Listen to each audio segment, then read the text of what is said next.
Ya, masih bersama kami di Bincang Pagi. Kita akan meneruskan kembali pembicaraan mengenai Jalan Berbatu menuju DKI 1. Saya akan ke Pak Arte. Pak Arte, banyak yang bertanya-tanya dan ada juga beberapa suara yang menyatakan ini sebenarnya pemilihan DKI Jakarta itu menggunakan Undang-Undang 32 tahun 2004. Ada yang mengatakan Undang-Undang 29 tahun 2007. Tapi sebagai orang yang pernah di dalam KPU sendiri, sebenarnya seperti apa mekanisme dan juga pelaksanaan penyelenggaraan khususnya untuk pemilihan kepala daerah DKI Jakarta?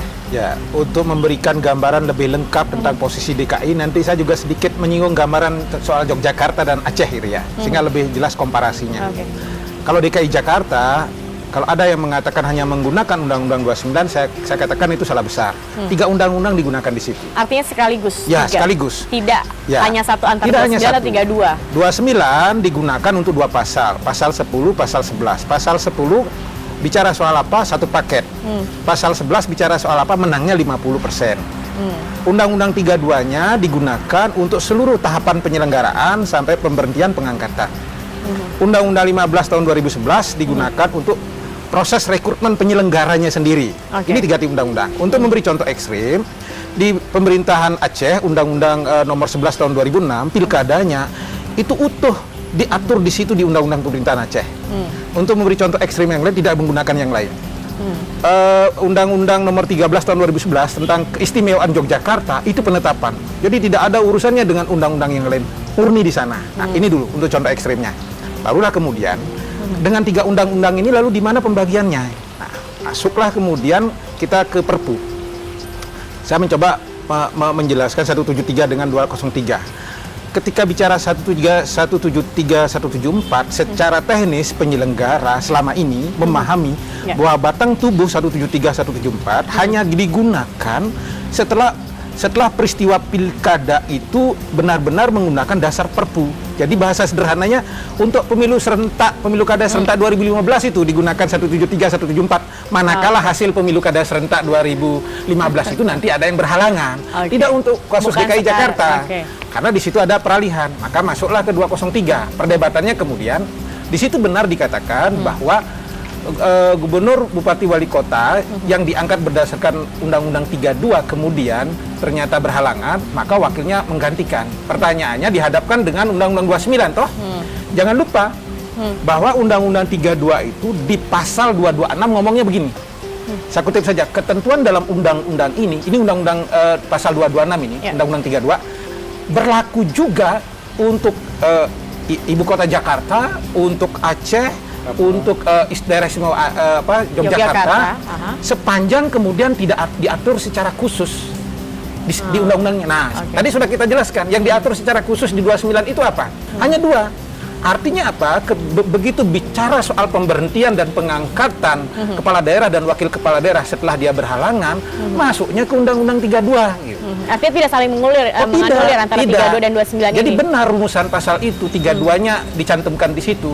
Nah, kalau kemudian orang memandang bahwa DKI Jakarta hanya merujuk pasal pada Undang-Undang 29, itu yang keliru.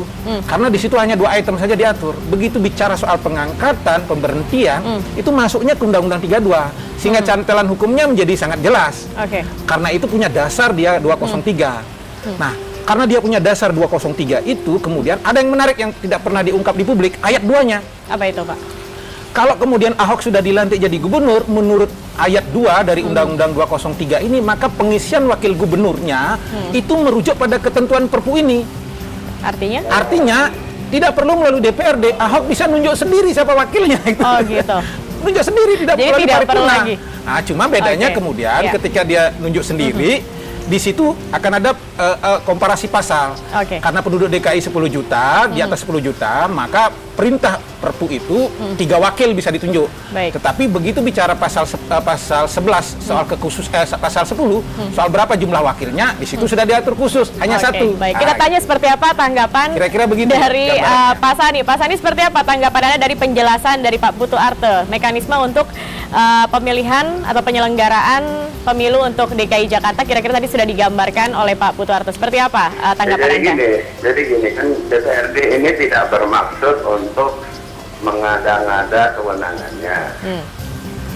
Karena apa? Karena di Perpu 1 2014 ini itu ada beberapa menyebutkan tentang DPRD provinsi, antara lain pasal 174. Ya. Memang tadi sudah dijelaskan oleh Pak Putu ya. Iya, iya. Nah, bahwa pasal 74 itu ini. Tetapi kan di situ ada kalimat pemilihan gubernur dipilih oleh DPRD provinsi. Nah, makanya guna untuk tidak tidak multitafsir, makanya kita bersurat kepada MA, sebab di dalam Kepres putusan Presiden nomor 98 tahun 2014 yaitu keputusan untuk memberhentikan Jokowi dan mengangkat Ahok sebagai PLT gubernur, itu di dalam pasal mengingatnya Kepres tersebut hanya menyebutkan Undang-Undang nomor 29 tahun 2007 dan tidak menyebutkan Undang-Undang nomor 32 tahun 2004. Oke. Sementara di pasal 203 itu merujuknya ke Undang-Undang 32 pasal 2004. Jadi kan DPRD ini hanya ingin meminta penegasan Pak Tri, kepada Mahkamah Agung yang berwenang memberikan fatwa hukum. Itu aja sebenarnya. Kita juga menerima masukan dari para pakar, dari para pengamat dan lain sebagainya. Tapi karena DPRD ini kan lembaga negara, kita minta fatwa hukumnya ya ke lembaga negara juga, dalam hal ini adalah Mahkamah Agung. Iya. Pak Putu ingin menambahkan? Saya ingin menambahkan, Pak Tri. Saya ingin menambahkan, jadi kita memahami posisi teman-teman di DPRD minta fatwa, itu saya kira realistis begitu ya. Tapi barangkali pengalaman kita ketika proses penyelenggaraan, apa yang Pak Tri sampaikan itu bahwa Kepresnya merujuk ke Undang-Undang 29 itu benar. Karena apa? Karena KPU DKI ketika itu kemudian mendasarkan pada Undang-Undang 29 pasal 11-nya menyangkut 50% plus satunya. Jadi usulan untuk calon terpilih menurut Undang-Undang 29 ini agar ditetapkan sebagai kepala daerah terpilih. Sehingga makanya benar Pak Tri bilang rujukannya ke 29 bahwa 50% ya, makanya karena ada letterlet seperti itulah ini pakai Kepres, pakai Undang-Undang 29, nggak pakai Undang-Undang 32. Artinya 29 hanya untuk kuota atau jumlah suara seperti itu, Pak Putu. Memastikan dan menegaskan ini dasar hukum mana yang digunakan, pasal 203 apa 174. Oke, baik. Lembaga negara DPRD konsultasi Pak Sani, kan lembaga negara juga. Nanti saya akan juga ini pertajam ke Mas Refli 203174 ini, tetapi kita jeda dulu Mas Refli dan juga Pak Sani tetap di tempat Anda pemirsa. Bincang Pagi masih akan kembali setelah jeda pariwara berikut ini.